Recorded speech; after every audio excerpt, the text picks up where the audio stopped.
Good morning. This is Kathy with Chatting with Kathy here on CJTR Community Radio.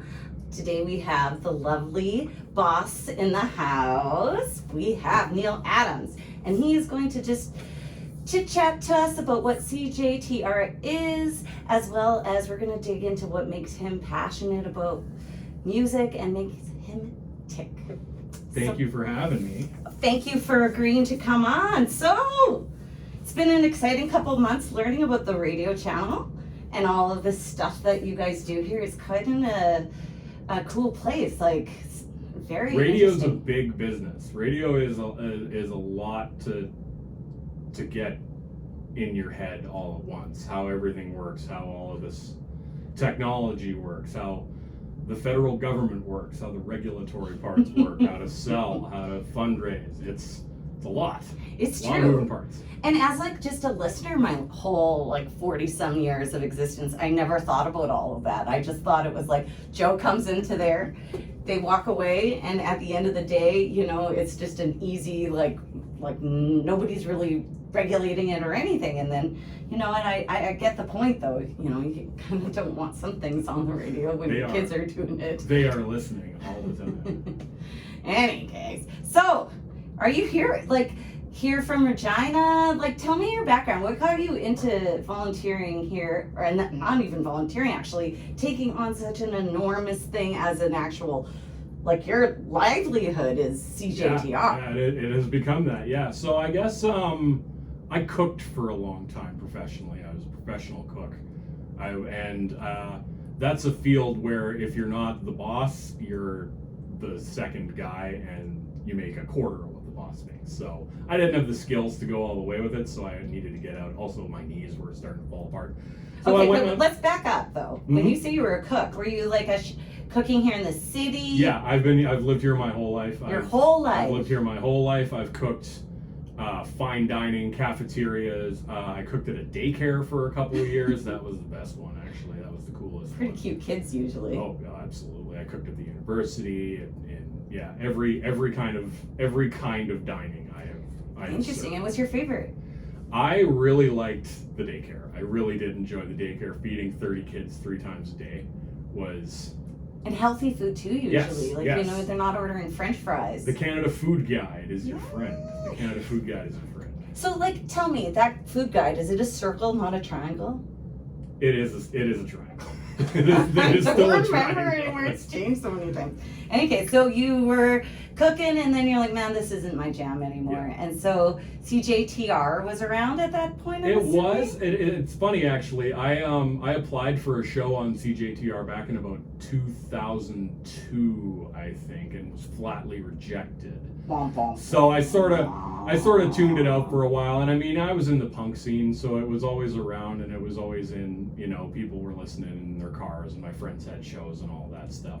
But getting out of cooking, I needed a new set of skills because I didn't have any, right? All I had was cooking, and that doesn't pay the bills anymore. So I went out and got some digital skills. I got a new media communications certificate from Sask Polytechnic, and then I started volunteering in the local arts and culture scene. I worked for the Cathedral Village Arts Festival for a number of years. I'm the vice chair of Swamp Fest now, which I connected with through the Cathedral Village Arts Festival. And from that, I met the former station manager of CJTR, and she said, hey, I need salespeople.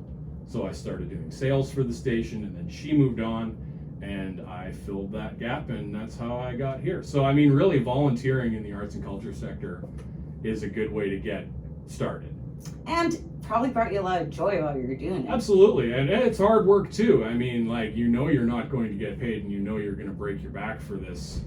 Free concert or whatever. Free concert or for whatever, yeah. So it's always a challenge. They always keep you entertained, and it's always something new. That's true. I think that volunteering exposes you to things that you wouldn't necessarily normally do as well. It kind of pushes you outside of your shell. Definitely. So you said you like punk music. Yes, I've been playing in punk rock bands since I was 14 or 15 years old, and it was just a way to get out of the other scene that I might have fallen into. And if I look back on it now, if I go back and if I had turned left instead of turning right into punk rock, I would not be where I am now, and I would be a very different person. Are you thinking like the rave scene instead of the punk scene? No, I'm thinking more of like the crime and drugs scene. It's probably like where I would have ended up. Well, I'm very happy you picked the punk scene because that's very fun. Worked out pretty good. So, best bands that you've checked out? I had the pleasure of opening for a band called No Means No from Vancouver. That was they're my favorite band of all time. That was a lifetime achievement, was opening for No Means No. But it being a punk show and dealing with shady promoters, we didn't get paid. So at least you have the memory. I have the memories, but I didn't get. I asked for $20 for gas, and he told me to F off. Yeah, pretty much. Yeah. Oh, well, you know what? I think that Regina's punk scene and music scene in general back at that time was pretty good. We had the State, we had the Exchange. Like, I was into a different type of music. I was kind of in that indie music, but at that same time that was going on, there was some overlap. I remember hitting up, like, Propaganda and a bunch of, like, you know, a little bit outside of what I would have, but there's still that kind of like funky dancing. Like, I don't know, anyways. And it's things like the crossover that you talk about. Like our big night was there was a dollar draft night at the State that was all punk. That was punk DJs, but every now and then they would bring in a band, whether we wanted to hear it or not. And some of the bands I saw for free without asking to see them or really wanting to see them were Nickelback. Very early on, Nickelback there, and then Feist a couple of weeks later. See, that's a good one. Maybe you were at that show. You know, might have been. I remember seeing the Stars, and nobody was there. Really. And they used to have the balcony, and they would let a few people sneak up and sit there and watch. Yeah, Emily Haynes. It was cool. Regina was cool. I just feel like now that COVID's hit us, it's kind of like difficult to get myself out. So I actually haven't seen a lot of shows. It's a long road up. It's going to be a long road up for the music scene in this town to recover. Tell me how it affected CJTR. It was pretty much a disaster. We were already in pretty, you know, as any nonprofit, we were in financial peril at that time, and then that made matters worse, and we lost probably 60% of our revenue. Dropped off, and we had to cut staff, so now it's just Megan and I. Like, it used to be 4 people working here now. So now you're doing the work of 4 staff members, and there's just 2 of you. That's right, yes. And volunteers are filling in some of those gaps too. Our board of directors fills in some of those gaps, and our committees are filling in a lot of those gaps. Yeah. So do you feel like now we're kind of at the stage of a new beginning here at CJTR? It feels like we're like kind of rebuilding. It is. We are rebuilding, and it is a very slow process because funding, like I'll give you an example. So as a nonprofit, we do get some grant funding from the city, from the province, etc. But that only makes up about 15% of our revenue. Whereas you look at something like an art gallery, on a similar budget to us, it's more like 90% grant revenue, 10% fundraising. So our sales and our ad sales and our fundraising have to make up these huge gaps. And the other difference you'll see is that we are not funded by the federal government. They have chosen not to fund community radio. At numerous occasions it's been offered, and they've declined to fund community radio. So they call community radio one of the pillars of broadcasting in Canada. The 3 pillars are public, commercial, and community radio. Public broadcasters are the CBC. The commercial broadcasters are everything else. And then there's community, and there's about 250 community stations nationwide. So in a place like Saskatchewan, it's a very, very, very new thing. Relatively speaking, community radio is very new to the market here. So we have 5 community stations province-wide. Can we just step back one second though? You said, okay, so I totally get that there's like commercial. Yeah. What's the difference between community and public? Community is mostly volunteer-driven. Public radio is the CBC. There is no other public how radio. Is it public when it's funded now by like corporations? The CBC? Yeah. The radio is still commercial-free. Is it? Radio is still commercial-free. I see. So if you wanted to advertise on the CBC, you can't. But that makes it public. Yes. But if you wanted to advertise on community radio, this is as close as you're going to get to advertising on the CBC, if that's what you wanted. I get what you're saying, though. Interesting that there's that kind of distinction between the three. They make that distinction, and they fund all of them except for community radio. You know what, though? If as a community we think it's important, having it not funded might be a really good thing, because then it is actually not going to be biased by anybody. We're not anyway. Like, we're community. That's the thing about community programming, right? Is that I don't tell you what to say on your show. No one tells you what to say on your show. You can say whatever you want, as long as you don't swear and as long as what you're saying is true. I mean, so it really gives us like a voice for anybody to kind of like share their point across, and really a stepping stone to get your voice out to the community. That's right. And like I always go back to our cultural radio communities, and that we have shows in 6 languages and have for 20 years. And I dare anyone out there listening who does commercial radio, I dare you to ask your sales guy to run ads in Tagalog. I dare you to ask. Watch the smoke come out of his ears. Me, it's no problem. I'll do that any day. I got ads starting this weekend in 5 different languages. Because we're connecting to the real community here. That's right. And the point is to hear your culture reflected in your own language makes it land harder, right? So totally. I use the example of our Persian radio show is called Navye Shena, which means familiar voice. So if you're new to the country and you don't have any connection to it in any way, you can listen to these shows and you will find a connection to your home culture on CJTR. That's a big deal, especially when you are like feeling isolated. So we gotta support this channel, if you ask me. I've had it involved in my life since I was a little kid. My dad, he took it quite seriously. He came here weekly for, I feel like, at least a decade, with a friend of his playing a show on Ukrainian music. And I really felt like that showed me a part of my culture. Musically, his Ukrainian wasn't very well the best, but I was proud of him for getting out there and sharing that. And I'm happy that I can be a stepping stool now too for other people to talk about things that are going on in the community, especially in my little network. So to keep this going on, I think like we need to get help from people, it sounds like. And I know that we're having a radio-a-thon in the future, but right away, isn't there something That's coming right. up? The CJTR Music Garage Sale is an annual event. We've been doing it since before we were on the air, actually. We've been doing this. Oh, wow. Since the middle 90s. I think 97 or 98 was the first one. And we came on the air in 2001. So was it just a fundraise to Yeah, get it it was going? Fundraising to get this thing going and get this thing off the ground. That's Absolutely. a lot of CDs and records and tapes. Tens of thousands of CDs and records. I don't know if I've ever shown you the vault.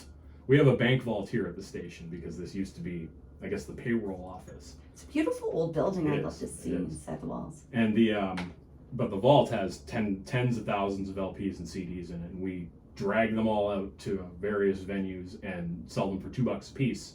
And this year we're at Centennial Market, who have been a great partner for us on this. They give us the time and the space we need to do this right. They're a nonprofit themselves, actually. It's a community mall, and I think that's something really valuable to this town. So we're there the 23rd, 24th, and 25th of June this year. And this is part of YQR Food Truck Wars, too. I don't know if you knew that. So you can get music and food. Yes, so Food Truck Wars is happening in the parking lot of Centennial Market. And there's games and there's all kinds of activities, food and a beer garden and all of that going on there. And then you come inside to cool off and buy some records. Because the air conditioning in there is actually pretty top notch. Is it the old Sears Center? That's right, it's the old Sears, yeah. And do they have 2 floors now? I kind of saw an expansion. They keep opening up new parts of it. Every like, I mean, again, as a nonprofit, as a community-based nonprofit, they're taking it slow. So the space we were in last year was relatively newly renovated. Nice. And now is a furniture store. So somebody has turned that into a legitimate retail space, which is great. So now they've opened up another little section, and we're going to be the first ones to use it. We're going to get in there and we're going to do our sale. And then I think the second floor has some activity. Markets, I think, or There's vendors. activity up there. I think there's a Krav Maga studio up there, something like that. There's martial arts studios and dojos of that nature I up bought there. lots of couches there. I've also bought a lot of appliances too. I have bought some very cheap mattresses. I miss there, that too. store. But yeah, they've been a great partner of the warehouse district. So how do you do it right though? I don't understand this. You said to me when we get set up, we do it right.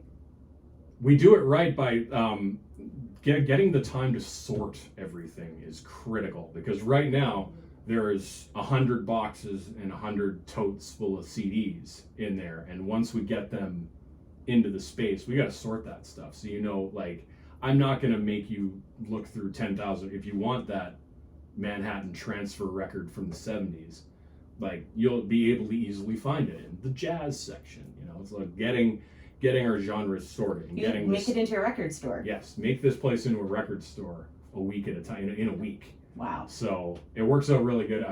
Fortunately, I have access to the biggest music nerds in this town right now as hosts on CJTR. Our man Goose on Thursday nights is going to be helping me sort, and he's the jazz guy. And we have Eric Forbes on Friday, drive guy, helping me sort. So you got your category guys. All of these experts. I have all these experts. Darbar comes out our Monday drive to check this. She does the CDs and she does a fantastic job of it.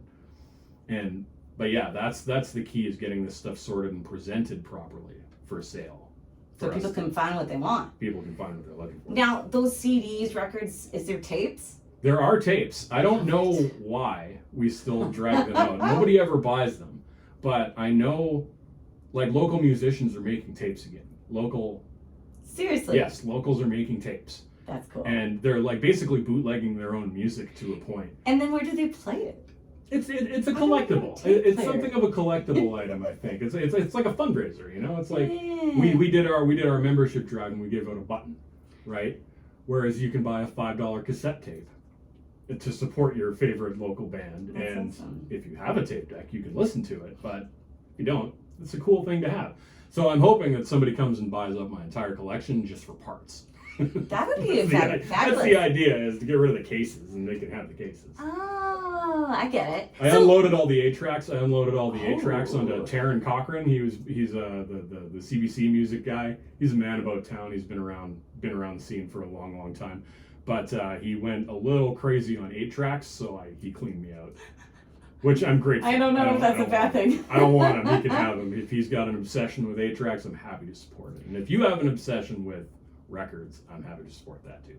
So if I say had like a collection of CDs ranging from say 1995 to 2002, do you let people just drop them off at Centennial Market, or what do we do? We try to take, we're kind of at capacity for donations for CDs and records right now, but I would take a look at them.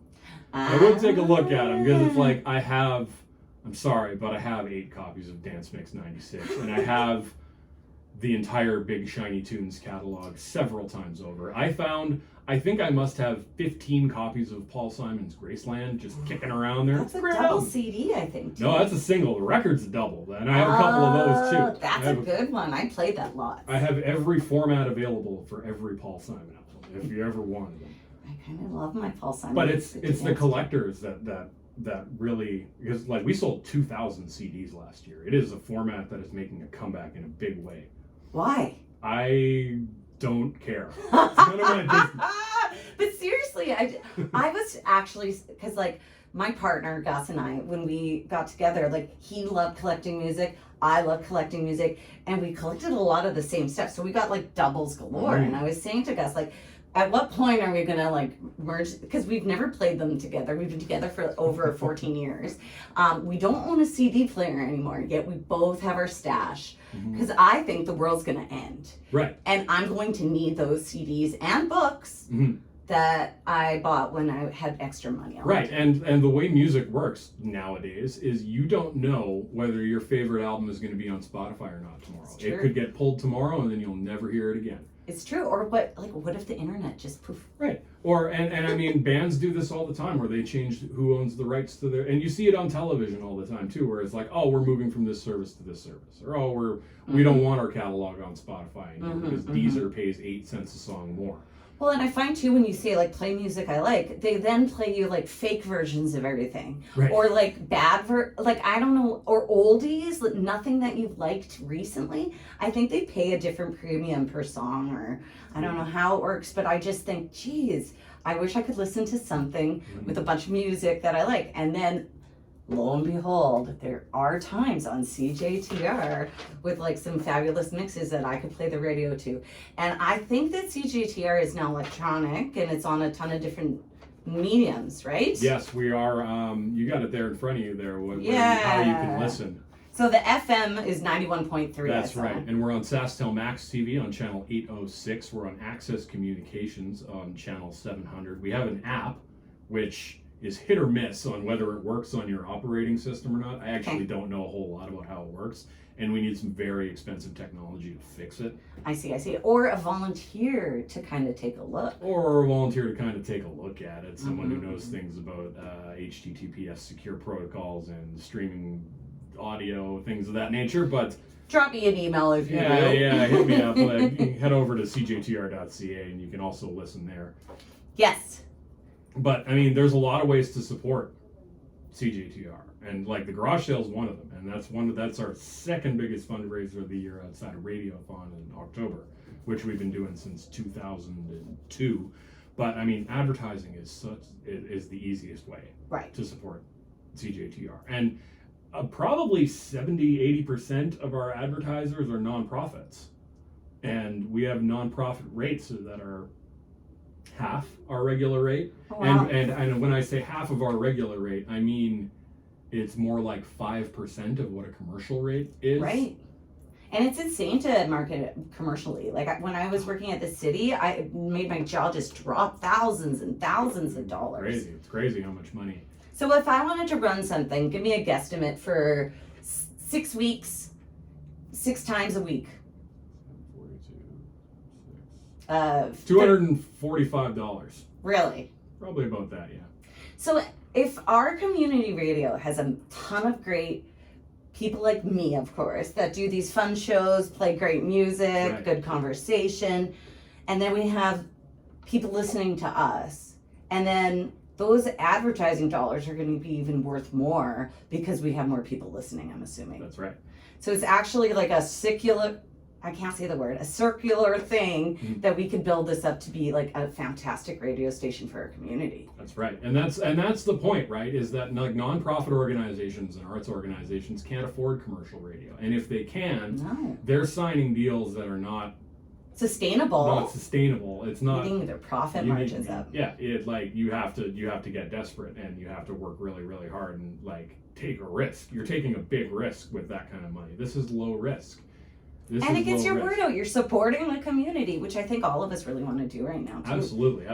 And you can also just donate to CJTR. I'll take your money. It's very easy to just donate. Membership's a good one too. That's renewable. You get perks from that. I'm about to send a newsletter to our members, and I'm giving away tickets to the Gateway Festival. I'm giving away tickets to Ness Creek. I'm giving away tickets to the Regina Folk Festival. I'm giving away tickets to the Salt Shaker Music Festival. I'm giving away tickets to Artesian. We're giving away tickets every newsletter that goes out.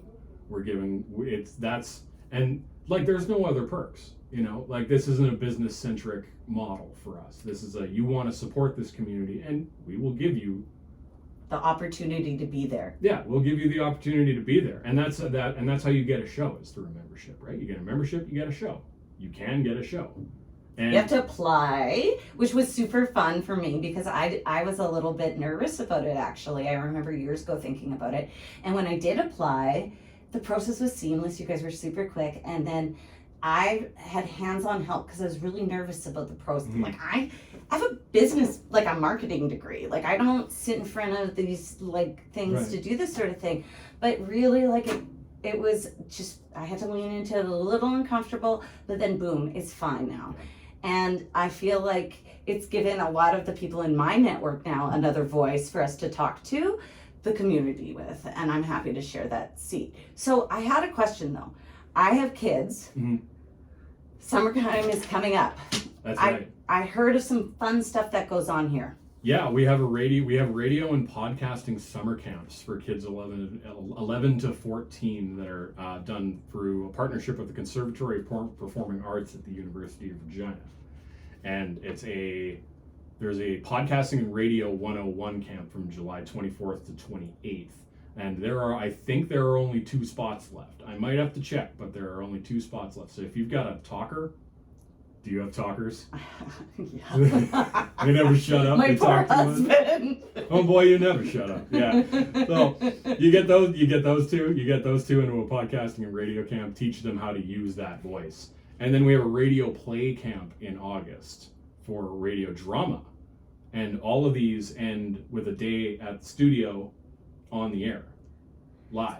So they learn how to like act through their voice. They learn how to write and produce. They're going to write and produce a radio play over the course of that week and deliver it on the air. And you know what? There are success stories coming out of this camp. We had a young person, I believe she was 14 when she did it. And then she moved on to her own show. She applied for her own show as soon as the camp was over. She did that show for 3 years. She went to broadcasting school in Saskatoon, and now she's like 19, and she's got hundreds or thousands of subscribers on YouTube based on like getting into this broadcasting world through this camp. So, and radio play is a hugely underserved art at this point. Like, it's been a dying art for a long time. The CBC used to have a radio drama programming, and they axed the whole program all at once. So that was pretty much the end of it. So like, I want to support radio drama and like making that a thing again. And we do have one, it's called the Graveyard Tapes. They just started their 2nd season. And like, it's a full-blown production. They do like a lot of work on this. I can imagine the voices and like all of it. It probably takes tons of takes. Voice actors from all over Canada, all over North America, all working together. Like, it's a whole operation. And I think they do 26 episodes a year. That's fantastic. Huge. Well, where can we find these shows so that we can tap into this type of storytelling? All of it's on CJTR.ca. We actually archive a few weeks worth of shows at a time. So if you wanted to go back and listen to some old Get Chatty with Kathy's, they're on there. You can listen to past guests. You can listen to me 4 times. You can listen to this one every week for 4 weeks if you're into that sort of thing. You do have a really nice voice. Thank you. I do. And you're going to hear it, in about 90 seconds when we go to the arts guide. See, aren't we in luck today? In any case, I can't thank you enough, Neil, for coming on today. It's really been such a great opportunity to be here at CJTR, and thank you for letting me, contribute however I can. That's my pleasure. Thank you, Kathy. Bye now.